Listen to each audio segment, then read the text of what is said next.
Ade Armando, politikus dari PSI, menyebut Gibran sebagai wakil presiden terbaik Indonesia sepanjang sejarah. Pernyataan ini ia sampaikan dalam konteks bahwa Gibran kerap diremehkan, bahkan ada sekelompok orang yang ingin memakzulkannya. Menurut Ade, Gibran layak disebut sebagai wapres terbaik karena ia menjadi pendongkrak suara Prabowo saat Pilpres. Tenang saja Pak Prabowo, tenang saja Pak. Saya sudah ada di sini. Ia dianggap berhasil mengalahkan Pak Mahfud dalam debat Cawapres.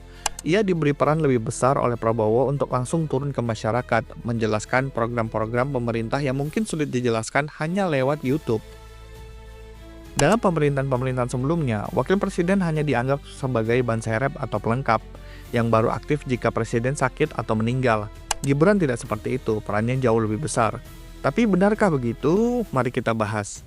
Wakil Presiden pertama Muhammad Hatta adalah tokoh yang luar biasa. Ia mengeluarkan maklumat X yang menjadi cikal bakal demokrasi di Indonesia. Menjabat sebagai Ketua Umum Palang Merah Indonesia pertama, menjadi Ketua Delegasi dalam Konferensi Meja Bundar, dijuluki sebagai Bapak Koperasi karena kontribusinya yang besar dalam pengembangan koperasi, serta aktif menulis buku dan artikel di media massa. Setelahnya, kita juga punya nama-nama hebat seperti Sri Sultan Hamengkubuwono IX, ada Malik, Umar Wirahadikusuma, Sudarmono, Tri Sutrisno, B.J. Habibie,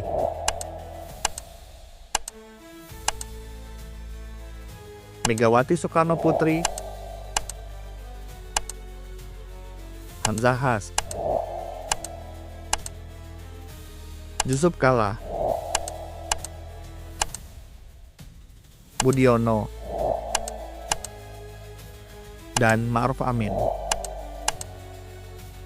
Semua nama ini adalah tokoh luar biasa dengan prestasi dan latar belakang yang tak kalah hebat. Maka cukup naif jika ada yang langsung melabeli Gibran sebagai wapres terbaik sepanjang sejarah. Padahal ia baru menjabat kurang dari 1 tahun.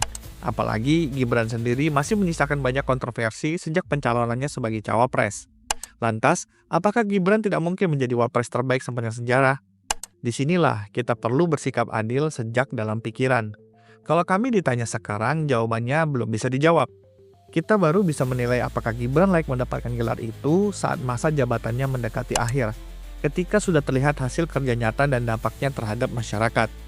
Kami juga menilai pernyataan Ade Armando ini tentu mengandung muatan politis.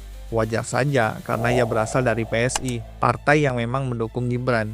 Tapi kami juga tidak menutup kemungkinan bisa saja nanti selama menjabat, Gibran melakukan gebrakan-gebrakan yang memang layak diapresiasi. Bahkan mungkin membuatnya pantas disebut sebagai salah satu wapres terbaik. Ya, siapa yang tahu?